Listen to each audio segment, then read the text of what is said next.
Welcome to the Six Steel City Rings podcast. My name is Ray Whiting.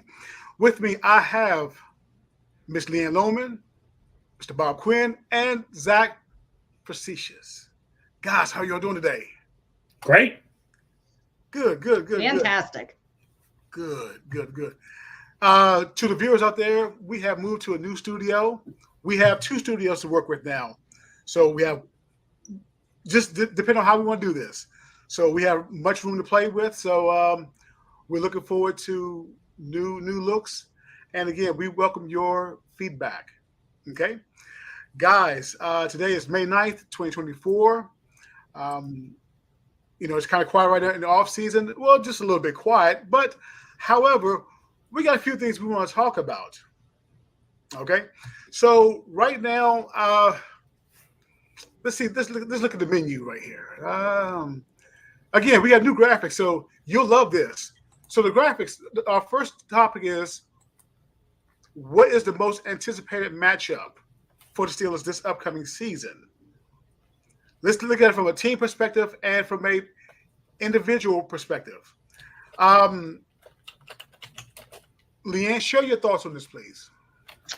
The game that I'm most interested to see, and look, it's early to make predictions. We don't know if we're going to have some crazy Thursday, Sunday schedule, if all the AFC North games are going to be crammed into December and January. You just don't have any idea what the schedule is going to look like yet. So I feel like it's hard to predict how we feel about all of those games. But one that I'm particularly interested to see, regardless of where it falls in the schedule, is the Denver Broncos matchup. I think it's something that's going to be talked about. I'm sure the NFL will do whatever it can to rake the most, money out of that game and have Russell Wilson back with his old team, battling his arch nemesis, Sean Payton, and hoping to show that he had what it took and that, Peyton blew it by letting him go. And it's kind of a revenge game for Wilson. And I think those kinds of games are always fun to see. Historically, players tend to do pretty well in those situations. I mean, look at Kendrick Green. It's just one of those things. So I'm excited. I think it'll be a good game. Bob? The game I'm most looking forward to is the Falcons game because they're going back to Atlanta. And hopefully I'll be able to go actually watch it this time in person. But it's kind of the scene of the crime. George Pickens, his first real outburst was in the Atlanta game. So I'm interested to see, how he's progressed, how he's matured. I'm also very interested to see if Arthur Smith will make the same mistake as Matt Canada and not feature George Pickens in his hometown, which made absolutely no sense, and which is why I was always on Pickett's side about why he was upset. He goes home, he's got family in the stands, and they don't throw him the ball. I mean, could Kenny have targeted him more? Yeah, maybe you can blame it on Kenny, but let's face it, the offense under Canada, they didn't feature Pickens. He was an afterthought. It's also going to be interesting to see how Atlanta reacts to having Arthur Smith back in the city. His players really stuck up for him when he was fired. Although, that's kind of the classy thing to do when somebody loses their job. You're not going to speak ill of them. But that doesn't always happen in the NFL. So it was nice to see the Atlanta players talk about how much they liked him and all that good stuff. So, yeah, I really am excited to see, number one, the reception he gets, and number two, how George Pickens reacts. And if he has a huge game, which I really hope he does, in front of his hometown, especially going into a contract year this season. Zach? The way I see it, the Steelers need to know how good they are as soon as possible, because this is the season we're supposed to, get back to competing for real, not just, non-losing seasons. This is we have all the pieces. We fired someone in season last time so we could have Arthur Smith. So much has come into it that the Kansas City Chiefs, I have that circle, because there's no better way to know how good you are than to go up against the best team in the NFL. And I don't care if you like the Chiefs or not, that is the best team in the NFL right now. They have retained their entire front office and staff. They are going to ensure they know how to do things. So if we can make a showing of it, because last season, if we would have played with last year's roster against the Chiefs, I would assume it would be a blowout. I really want to see us win against the Chiefs, not just compete, not just keep the game close. I want us to win in a fashion that proves that we are back. And if it doesn't happen and we can't compete against the Chiefs, we're not where we think we are right now. So that is going to be an incredible point for me. You know, my most anticipated matchup, and I have multiple matchups, well, at least a couple. One will be the Washington Commanders, since we played the NFC East this year, the division. So here's my thing. Not only we played the Washington Commanders, I'm also looking forward to the playing against the New York Giants. The reason why I say it is because let's look at last year. We played Arizona Cardinals. We should have beat them. Okay, the New England Patriots. We should have beat them. And I'm talking about that 3-game losing streak back then, last season, where again we should have won 3 straight. And of course, we relied on Kenny Pickett to really pick it up and win out. Therefore, we made it to the playoffs. Those are my anticipated matchups this upcoming season. Games that we should win, because I hope that we do not go with the mindset, LeeAnn, of oh, this is an easy win. Because again, we're talking about the Commanders, and it's hard for me to say Commanders because again, I'm so used to saying Redskins. No disrespect to anybody or any organization or any tribe, so forgive me, Commanders. Okay, so those are 2 matchups right there. Here's another little side question right here. Should the Steelers stop having this mentality that as of this coming season, we're going with the notion of we cannot take any team for granted? Should they go with the notion, or let's say, you know what, we got this? I don't think in the NFL any team should be taken for granted in general, but Yeah. Mike Tomlin's got to prove that he doesn't play down to teams anymore. That to me, that's what I appreciate, that Mike Tomlin can navigate rough seasons into non-losing ones. I appreciate that. I appreciate that he can move guys around and motivate guys so that injuries can be made up for. But I want him to beat the teams we're supposed to. I want us to go into non-losing teams and destroy them. I don't.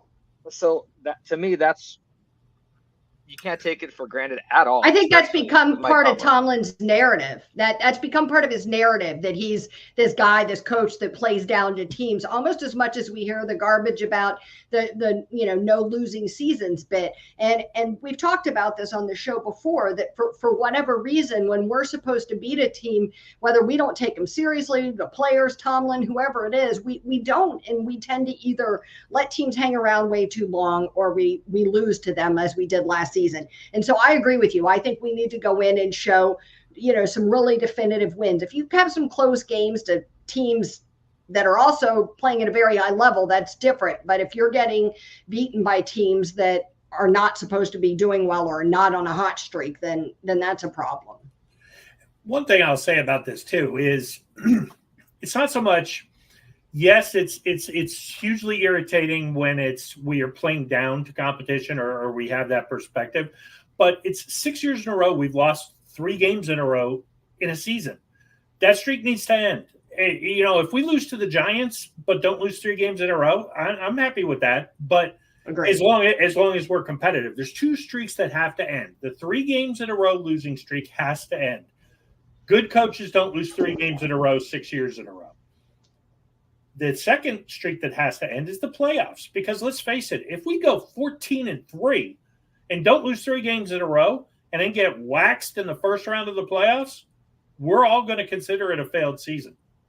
You got to win a game in the playoffs. You got to stop losing 3 games in a row to whatever the competition is. The last one was really bad. Arizona, New England, at least Indy was they're a pretty good team. But boy, if we lose in the first round of the playoffs, especially if we win the division. Now, if it's 24-23 on a last-second field goal against the Chiefs or something, okay, none of us will be happy about it, but we'll at least understand it.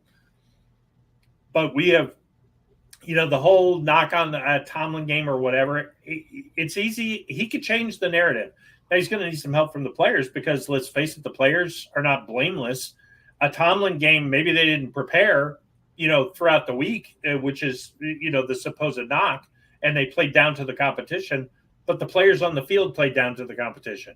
So they both got to be motivated. So, and you could, as much as you can say the Tomlin game and over the last few years, you could call that the Cam Hayward game. You could call that the TJ Watt game. You could call that the Ben Roethlisberger game.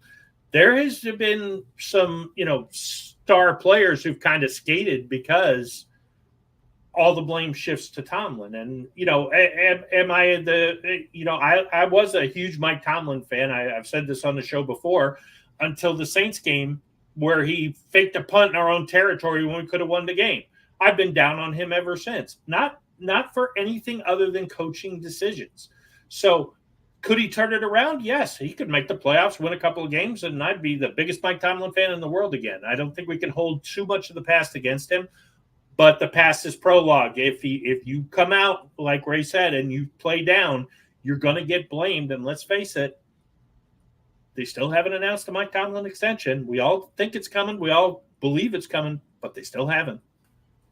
I think you bring up a good point, but I also think that there's a big group of our fan base that's very happy to look to find that thing that went wrong and place the blame on Mike Tomlin. So I definitely think that's a component of it. I agree that all the players have culpability in this, that the coordinators have culpability in this. And when we lose, it isn't just because of Tomlin. He's not out there controlling all the puppet strings. And I think it makes it easy for the fans that are already down on him to find one more thing to pile on top. One more thing before Ray takes us into the next thing. It's important to look at how strong the schedule is. This is the top 3 teams as far as NFL strength of schedule. So it's not like Ray. It's not.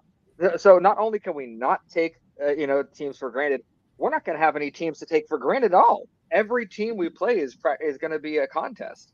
So can I just say, if you believe in the NFL script, does it not speak volumes that Cincinnati's ranked as like the 16th strength of schedule? Like, does that not support the Antonio Brown NFL script? Yeah, now we know what Joe Burrow's spending that money on. Right. But you know what's so interesting about this right here? The strength of schedule. Again, the top 3 are all in the same division. Now, 2 factors. One, we have to look and see what the final, we'll say final 5 regular season games look like schedule-wise. We have to look at those 5 last games. And 2, if we're good enough to if we're good enough to make it to the playoffs, or do we limp into the playoffs, with the walking wounded. We have done that many times, walking to the playoffs just limping, and we get our asses handed to us. That's another factor right there, guys. Yeah, I mean, the injuries are part of it for everybody, and I think a lot of it from the schedule when it comes out. When are the primetime games? When are the Thursday night games? Are we going to get multiple Thursday night games? Are we going to get flexed in a Thursday night as the season goes on, which still irks me to no end that they've even considered that. But, I mean, I don't know what Zach and LeeAnn think, but I think who we play is important, but when we play them is much more important. Yes. Yeah, it's what I alluded to when we talked about, which game we were most eager to see, because we look at a season like last year where you have was it like a Thursday game and then a Monday night game or whatever that crazy crap was we had, or a Monday night game and then a Thursday game or something. I mean, that's, they're talking promoting player safety and then they're barely giving our guys any time off. Do you know what I mean? The other team, I forget who that was we played, but the other team didn't have that situation. That was us. And and so, I especially think when they flex those games, sometimes those things get lost. And it does make a big difference. It makes a big difference if you're playing, Philadelphia when you're playing them, lined up with the other games on your schedule. So I always said there's a big difference between playing New England in September and playing New England in January. Yes. So huge difference. You play that. So yeah, I don't care if it's Tom Brady or not. It's New England in January is not fun. So And just one quick plea, Steelers, please. Can you please beat Philadelphia at Philadelphia for the first time in my lifetime? I mean, yeah, that would be nice. We don't just lose to the Eagles in Philly. We get embarrassed. So Yeah. let's at least have a good game for once. Hey, Bob, I know we're still on this right here, on the opponents. Here's something to think about. Philadelphia, New Orleans, Chicago. Those are three places that when Pittsburgh goes to play, they lose. We beat the Bears. We beat the Bears the last time we played them in Chicago. Yeah. That was the Justin Fields Monday night game that was a lot closer than any of us thought. Mm-hmm. But yeah, New Orleans, though, you're absolutely right. I mean, New Orleans, yes. If we go to the Saints, it's a problem. Yes. There's some teams that we, when Pittsburgh stepping on field, it's just I mean, something bad's about to happen, and we're going to lose. So we shall see. Well, we used to own Indy, but we lost to them at Indy. Yes. The Saints are the Falcons that we tied twice in a row.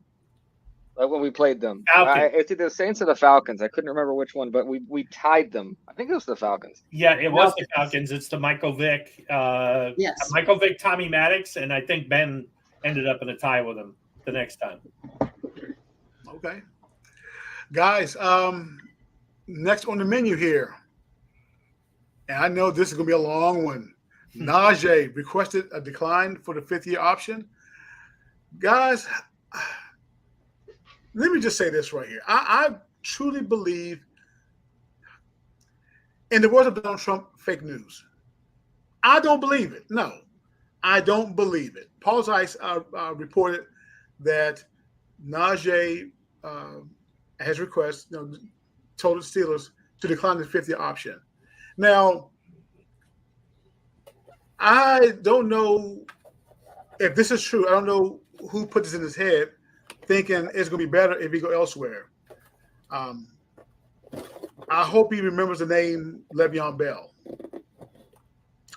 So, guys, I mean, to me, we've talked about this before. Najee and Jaylen Warren, they have that 1-2 punch.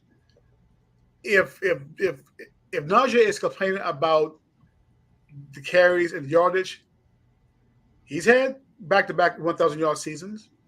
So my question to him is, if this is true, what do you want? What are you looking for? Guys, jump in. Before we start out, I think it's important to bring one thing up. This is a tweet from Najee Harris's agent. Hey, Paul, your little birdie source is a joke. Next time, do your homework and find a real source. Not true.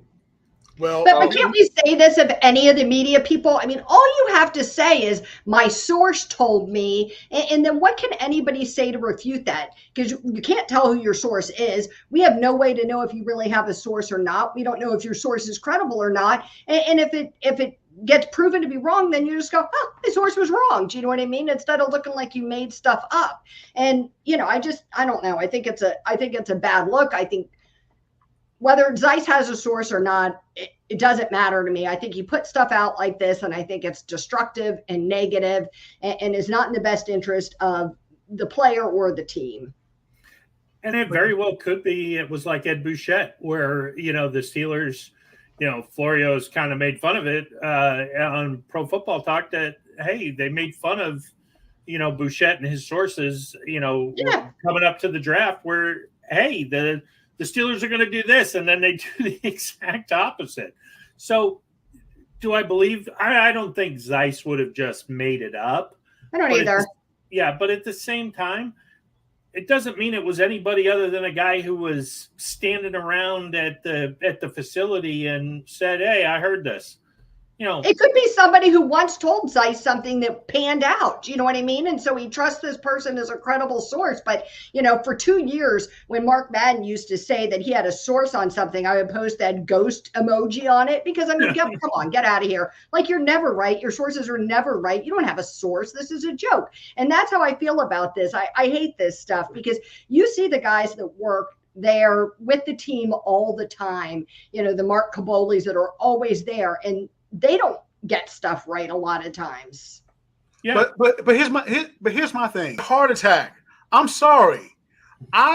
When I heard that, I'm thinking, oh really? But it doesn't matter. There's no heart attack to be had because whatever is going to happen with Najee is going to happen with Najee. You know what I mean? Well, whether he asked for one or not, if the team wants to trade him somewhere, they're going to trade him somewhere. If he's discontented, they'll let him go like they did with Deontay Johnson. If he's happy in Pittsburgh, then they'll work with him and keep him. Do you know what I mean? I think the Steelers as an organization do a really good job tuning out the background noise and saying to players, hey, look, you know what I mean? We know what's going on here for real. Do you know what I mean? Ignore that other garbage. And let's face it. Let's face it. If Ben Roethlisberger called us up, and the next time we go live, you'll be able to call in. If Ben called us up and said, "Hey, I heard George Pickens requested a trade," and we were the only ones who knew about it, we'd be remiss as long as we had permission to not say it. I mean, so. I don't think Zeiss was doing it he's not a clickbait kind of guy to me. You know, if this was Pony, if this was Mark Madden, no offense to those guys, but they get a lot more stuff wrong. They're clickbait. Yeah, they're more clickbait. And there's nothing wrong with it. I mean, they're just making educated guesses and they have their own sources that they've developed. Doesn't mean they're accurate. It just means that they're guys who they trust and believe in. Feel comfortable passing it on. Now, if they put somebody's name on it, like if Zeiss had come out and said, Arthur Smith told me this, that would be a whole lot different. But I think at this point, we all know what it means. When you say unnamed source, that's okay. Yeah, you probably have somebody, but they wouldn't put their name on it. So what the heck? It's just a balloon. Yes. Enough. I had the exact opposite reaction that Ray had to this because I was like, well, finally. I mean, I don't like that Najee did this, but that's the only reason that the declining of his fifth year would make sense to me. I got upset. I was upset that it happened, but if this would have been true, at least I could have come to some closure like, okay, well, Najee doesn't want to be here. So I don't like that he doesn't want to be here, but now I can understand why this. And now this guy says it's not true. So I'm right back to being upset about it. So I'm right back to feeling like that. I think Najee Harris is a very, very smart young man. I think he is very, very smart. I have no doubt that, those players learn well from Nick Saban when they're at Alabama. They are not dumb. They got good agents. For the most part, they make smart business decisions, and he's proven to be a businessman. So I have no doubt that he's doing whatever he needs to do that's in the best interest of him and his future in the league, which is what he wants. He wants to play. So I think if that's, Pittsburgh is a positive thing and he wants to stay there, I think he's doing whatever he can to make that happen. If it's not, it's not. Okay. Okay. But think about this. If this is true, the fifth year option where the Steelers are declining, okay, does this put pressure on the Steelers and Omar Khan at the end of the season? Because again, I believe, and we've seen this before, Bud Dupree did this. Jason Gilden did this. They was their contract year to come up. They perform, and they want the big money. Well, so my question to you is, that's the risk. That's the risk you take when you're the Steelers and you decline it. That is the risk. You're right. So we talked about this last week. Does that put pressure on the front office? Is my question to you. Not really, because let's face it. I mean, Najee was, I think it was 7. He was guaranteed with his fifth year option. So if he has a great year, and he rushes, if he rushes for 1,300 yards or whatever, then great. We'll pay him 8. I mean, it's not a huge mistake with a running back. It's because let's face it, I don't believe this, but the NFL does. They're a dime a dozen.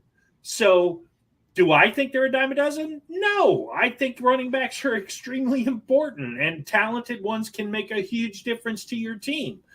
But the NFL doesn't believe that. Pro Football Focus doesn't believe that. The analytics people don't believe that. They've devalued the position. It's past tense. We can all say how much we hate it, but bottom line is you have to acknowledge it happened. It happened. Yeah. Yeah, I have 100%. I have no doubt in my mind that the Pittsburgh Steelers, the front office, all of them might really like Najee Harris and want him to stay a Steeler. But I also believe that, again, these are business decisions, and they won't feel bad at all about going out to have and replace him with somebody else next year for $6 million or whatever if they have to, because it's what makes sense. There's no pressure ever. I don't believe they ever feel pressure except for the rare TJ Watt type players to really make sure you get somebody signed. I think otherwise, for the most part, they feel most guys are replaceable. Yeah, and just to jump one last point before I let Zach go.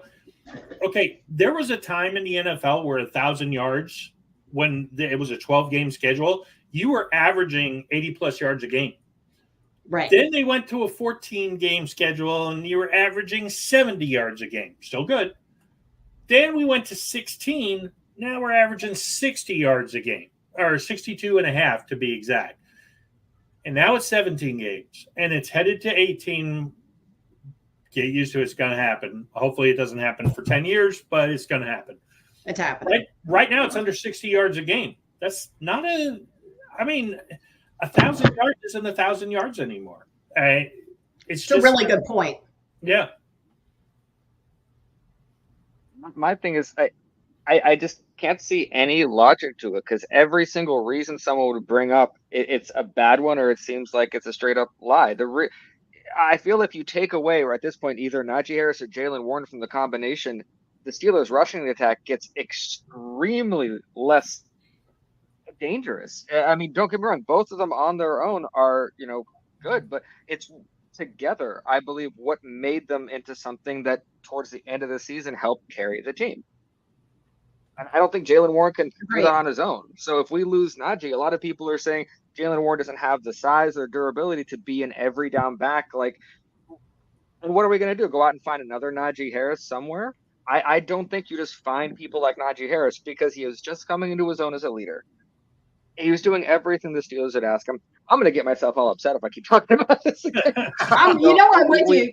I'm with you, Zach, like 100%. I mean, love Naj, love him. But, let's face it, it's 2024. I don't know that a running back can be the leader of your offense anymore. I mean, sad. Yeah, he really can't, because let's face it, for these younger guys that are playing now, the money, the contract, the bag, if you're getting paid $7 million a year, you're not telling the $35 million quarterback anything.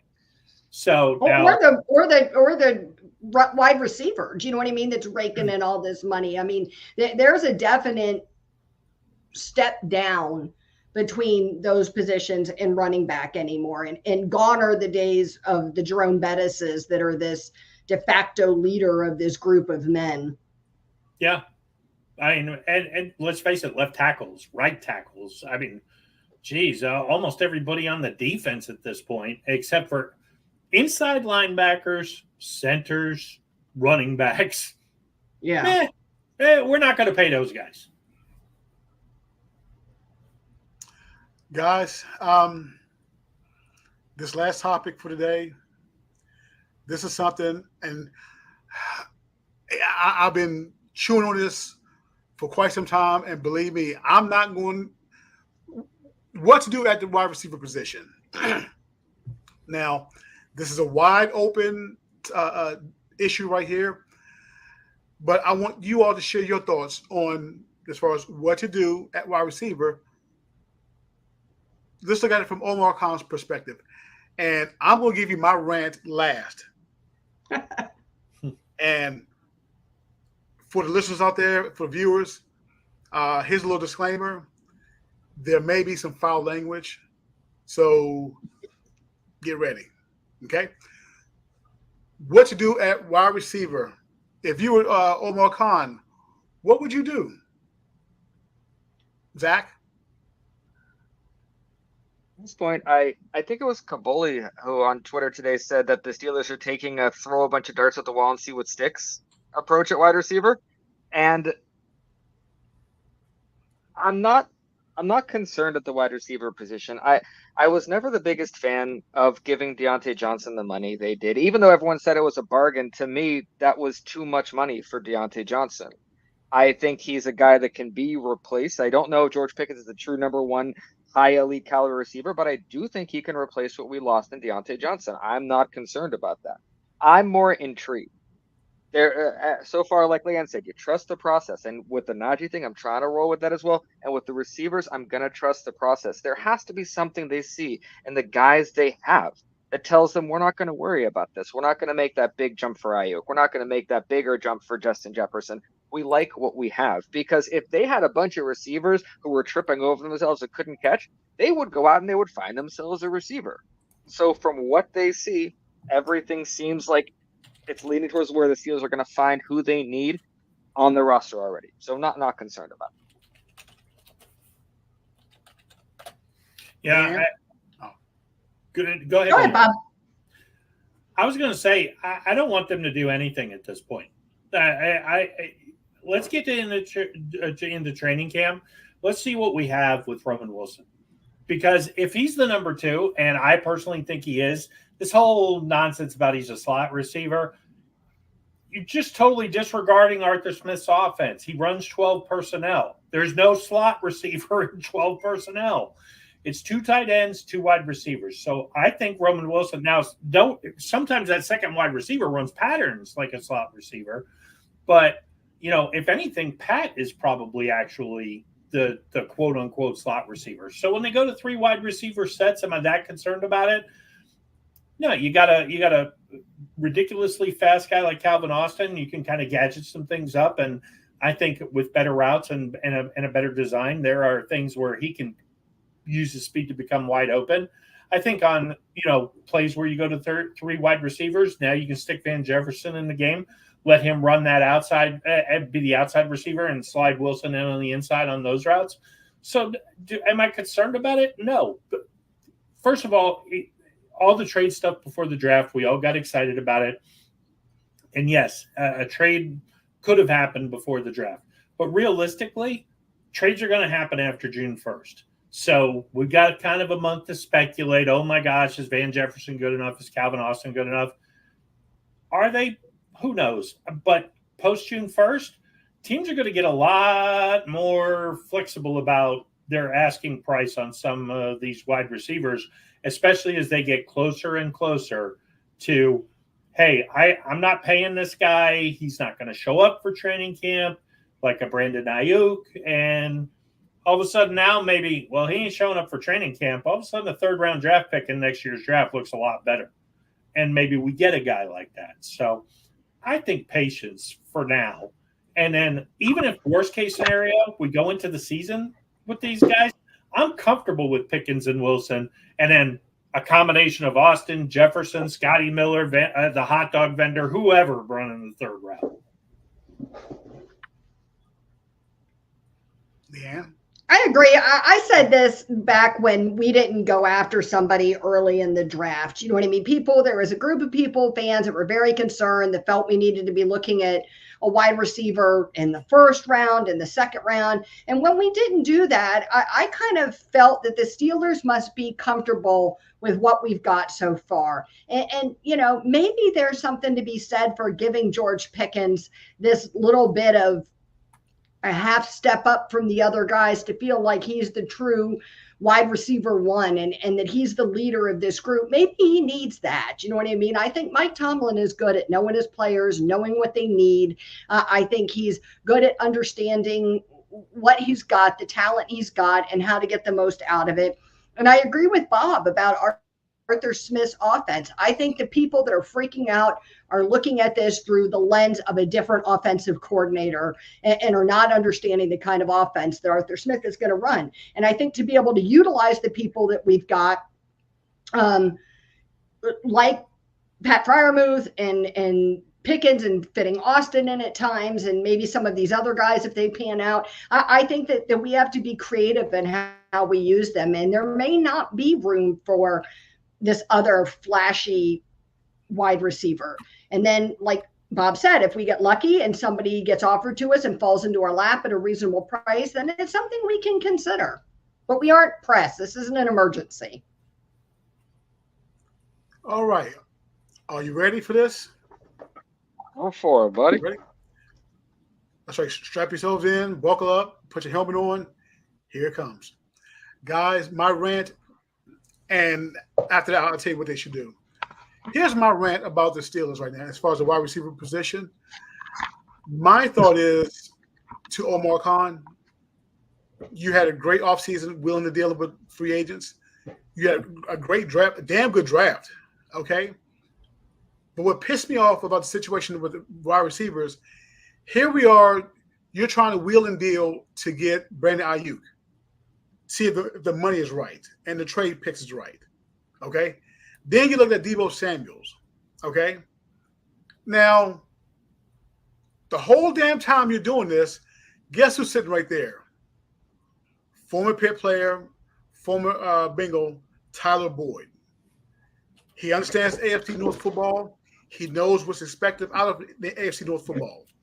So here's my thought right here. So you're looking at the possibility of you're wanting to spend all this money for a Brandon Ayuk.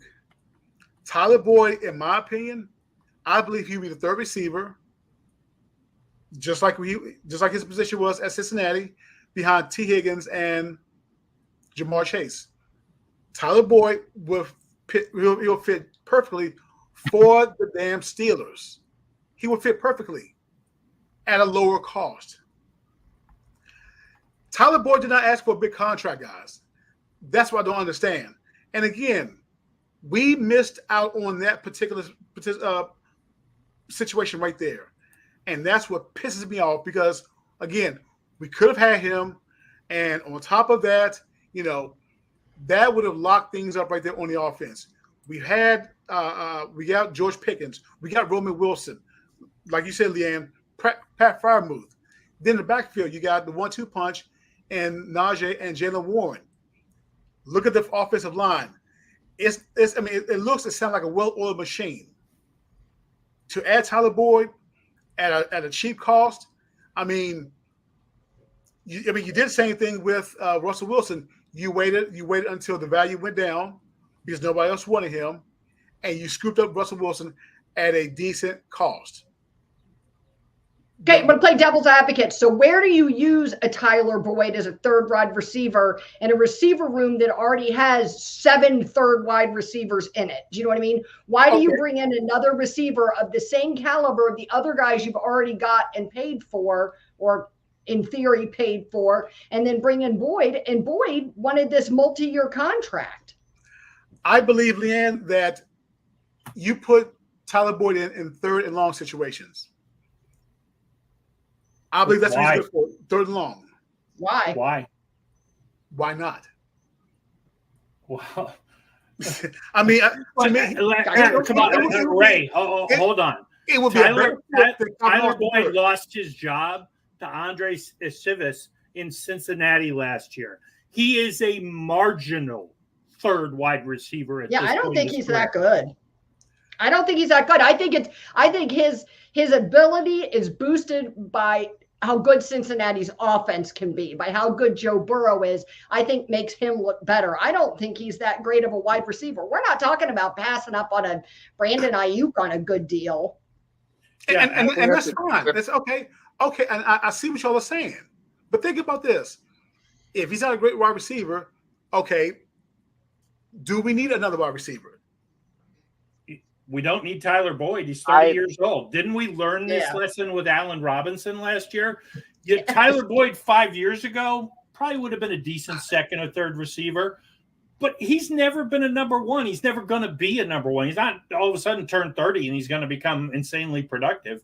And he went to Pitt. Woohoo! There's a lot of guys who went to Pitt. That Kenny Pickett went to Pitt. How'd that work out? But if we need anything, we'd be looking for somebody to step in and be a 2. And Boyd is definitely not a 2, which is why I was opposed to it even way back when Kaboli was so convinced it was coming. There was all this smoke around the fire or whatever. And then, now you got Kaboli saying the Steelers were never seriously considering him anyways. And I don't think they were. I think they kicked the tires on it because they'll kick the tires on anything and heard out what he wanted. And it didn't make sense for us. But, and LeeAnn, I understand that. But here's the thing. If you do that, okay, Allen Robinson, yeah, we signed him. Did we utilize him? No. So my thing is, if you're looking at signing another receiver, then you're going to have to use him.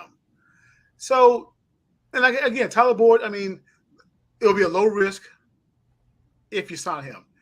Now, if money is the issue as far as Tyler Boyd wants a big amount, then hell no, let him move on. Well, but again, Brandon Ayuk, he'll cost a hell of a lot more money than they aren't the same point. Yeah, but he'll cost a lot more money because he's the number one wide receiver who's 25 years old.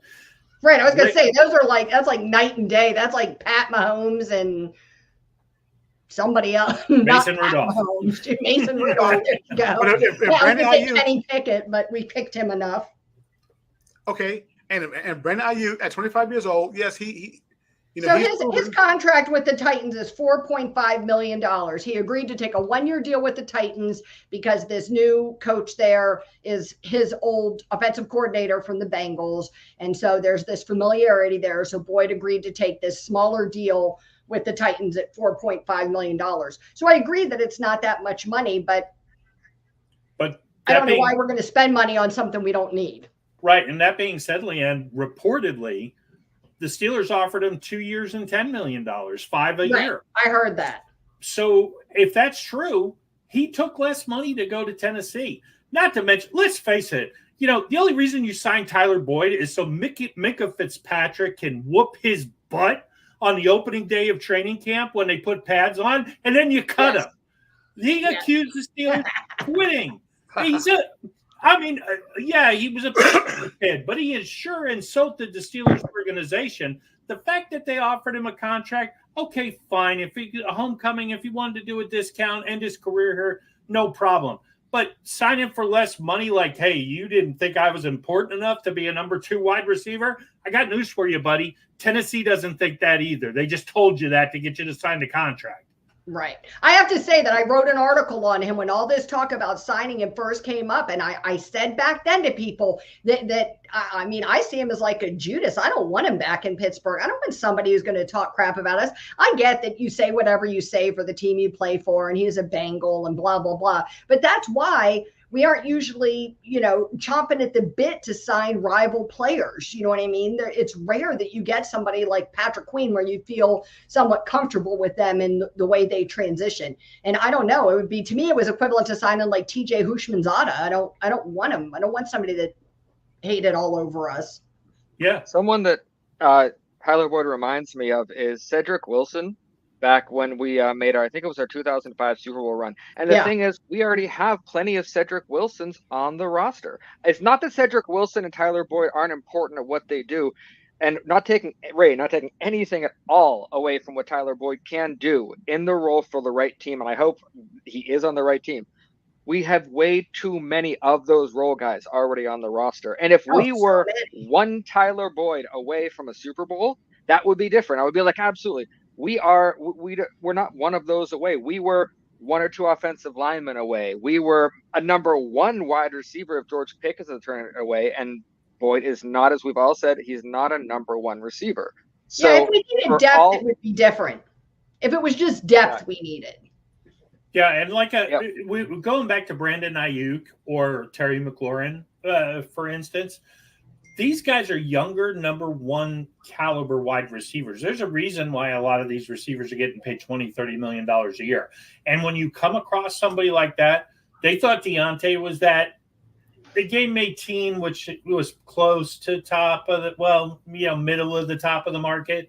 And now Ayuk, if they can get it for $25 million, these guys are signing $35 million contracts. That's a bargain for a number 1 wide receiver. Terry McLaurin, if you can get him, you trade to the Commanders for him and you get him for $20-25 million.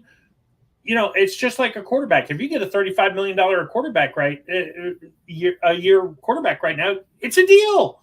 He's $20 million less than Patrick Mahomes. He's probably going to be $30 million less than whatever they're going to pay Justin Herbert. If we can get a top flight wide receiver at a discount, why not do it? But that being said, Tyler Boyd has never been, never will be top flight. I agree with that 100%. I agree with that. If you're looking at trying to sign a $25 million receiver, and he does well, he's going to want more. Will the Steelers pay that money? Well, if they sign, let's say they traded for Ayuk, it's going to come with a contract extension. It's going to be under contract for 3 or 4 years. So you don't have to worry about paying him until he's old. That's my biggest fear because. But when he gets old, you move on. But look here, because the last time something like this kind of came up, Mike Wallace. Think about it. But which was a good decision. They kept Antonio Brown. So that was a great decision. Mike Wallace did nothing in Miami. I remember when he went to Miami, was really excited, and I was down here when they got him because I kind of laughed. I'm like, no, I remember that Super Bowl. Big players show up at big moments, and Mike Wallace did not do what he was supposed to. I mean, don't get me wrong, the fumble was big, but with the team we have, what Mike Wallace had a role to do, he didn't do it. So I want to say Wallace had 1 or 2 1,000-yard seasons when he left Pittsburgh, but they were like spread apart. Like he was hurt, not okay. Had a 1,000-yard season, hurt, not okay. Something along those lines. When you're playing with Antonio Brown too, the difference between the two of them was so glaring that it was like impossible to miss. It wasn't like he was playing with like somebody of Deontay Johnson's caliber. I think the big thing that we're doing is George Pickens. We all know he's not a number one, elite wide receiver yet, but there's potential there. I think the Steelers are giving him this season. I really think they're like, we have seen just enough where we're not going to make that move. We could make that move. We've shown we're aggressive enough to make that move. But this is your chance. You don't do it after this season, we're not going to treat you like that. We're not going to pay you like that. And we're going to go out and we're going to get somebody. Yeah. I think so. Because if it turns into another maturity thing, I love the talent Antonio Brown brought, but after all of those antics, we don't have any trophies to show for it. It's not like, well, at least we got this. No, we have a couple really interesting seasons. We have the Killer Bees, which actually make more people sad thinking about it now than make them excited. We got a Madden cover out of it. Say it again. We got a Madden video game cover out of it. That's the upside. Hey, just going back to Wallace real quick. So when he left Pittsburgh, never got 1,000 yards for the Dolphins. Had a couple of pretty good years, though he was close. It was 4 years after he left, he had 1,000 for Baltimore in 2016. 17, he kind of, faded back into a 5,700, not much. And then basically 2018, he goes to Philly, gets hurt, he's out of the league. So who knows what he would have done with Ben? Could he have put up Antonio Brown's numbers? Maybe. Actually, I got an interesting question for all of you. What if in that whole contract thing, when Mike Wallace turned down the money, they offered the money to Emmanuel Sanders instead of Antonio Brown? Would Emmanuel Sanders have done what Antonio Brown did? Okay, let me answer that question. Manny Sanders, to me, I believe there is some sense of arrogance within him. I don't think it's going to work out. I don't think it will work out. I don't think he's extreme as AB, and plus, I mean, I wouldn't give him that much money to begin with. But if he would get that AB money, if I'm then Kevin Colbert, I would put some stipulations in that contract extension. That's just my thought. You would put the extensions in for Sanders that you didn't put in for Antonio Brown when he had already fought with Dick LeBeau at a practice? I mean, hey, I don't know, Ray. Emmanuel Sanders left Pittsburgh, had 3 straight 1,000-yard seasons, won a Super Bowl. I don't know that I would have worried about stipulations in his contract.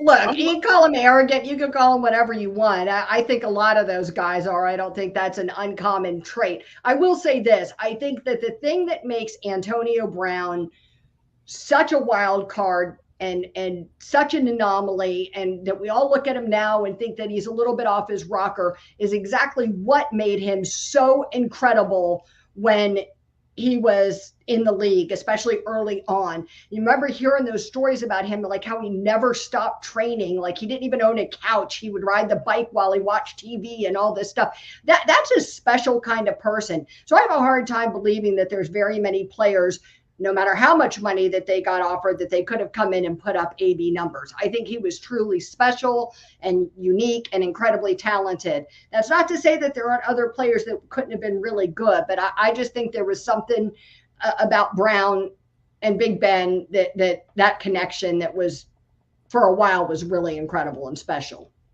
Yeah, I agree. There was, as polarizing as Antonio Brown is, I never got to see him in person, but just on TV, some of those toe tap catches, you just look, you watch it again and you wonder, how do you have that kind of ability and then the focus to know exactly how to use it? So there are many talented wide receivers.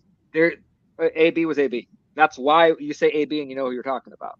So he talked about it on that podcast yesterday. He said there was so many times that Ben just threw up the ball in his general direction and would laugh as he was falling to the ground, because he knew that wherever he was, Antonio Brown was going to come up with it. And I think that there's some arrogance on that part to say something like that. It's not that simple, but I do believe that there is some truth in it as well. I do think that you knew if he was in the vicinity, he would somehow get to that ball and reel it in. Yeah. I mean, AB was. It's sad, you know. It's kind of just a what if question we'll never get the answer to. You know, right. Sanders is a great talented receiver.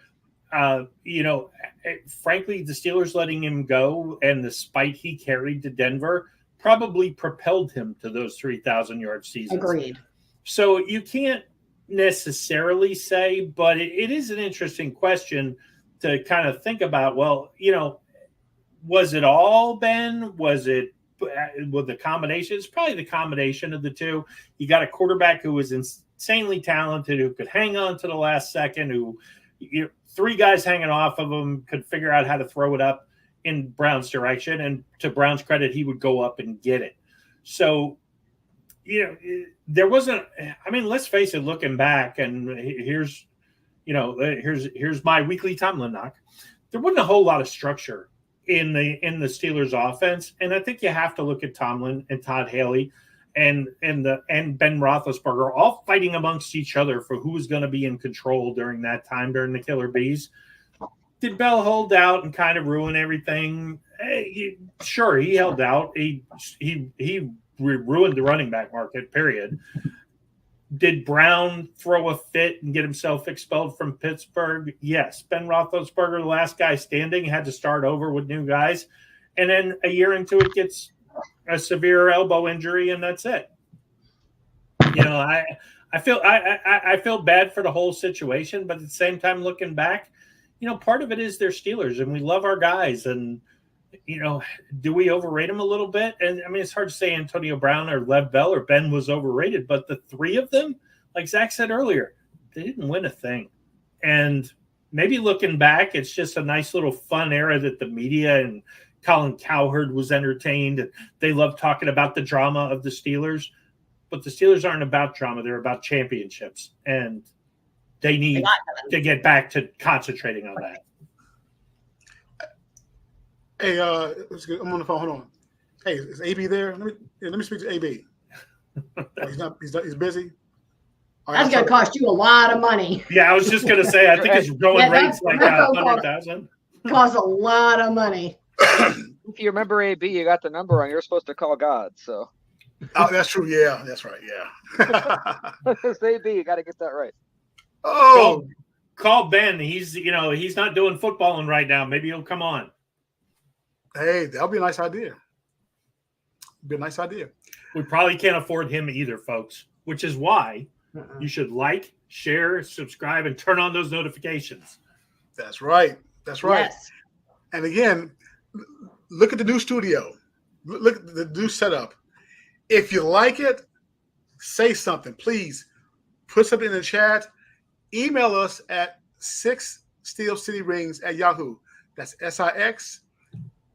SteelCityRings at yahoo.com. On the bottom of the screen, there's a ticker on the bottom. Drop a question into the chat. And again, thank you. Also, before we go, again, I want to give another shout out to Dr. Wiley because he is spreading the word about the Six Steel City Rings podcast.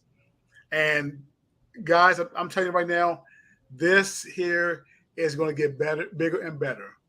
And I want to thank you all for making it happen. And to the viewers, to the audience, thank you for tuning in. Guys, any last words? I was going to say you can find us on social media too. We have a site on all the platforms.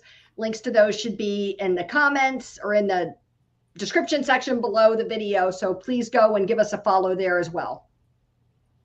And also scan the QR code right up there. Take you to our link tree. Has all of the different things that we're updating Even that easier. constantly. So so any social media thing we get, it'll go right into there. So little scan. I had to make sure I'm pointing the right way. It's mirrored. And don't I did the point same it. thing too because I was pointing this way, but so. Yeah, that's another thing we'll get right. We'll get right. We thank you all for watching. And Thank drop your comments in the chat. Next episode, we'll respond. And as we get better and better at doing this, if you watched our live show, you know that there's a whole reason why we now look more awesome. But that being said, once we go live, we'll be able to respond in real time. But for now, comment in the chat. We promise we'll try to respond to everything on the next episode. Yep. All right. Guys, thank you all for coming on. This is the Six Steel City Rings podcast.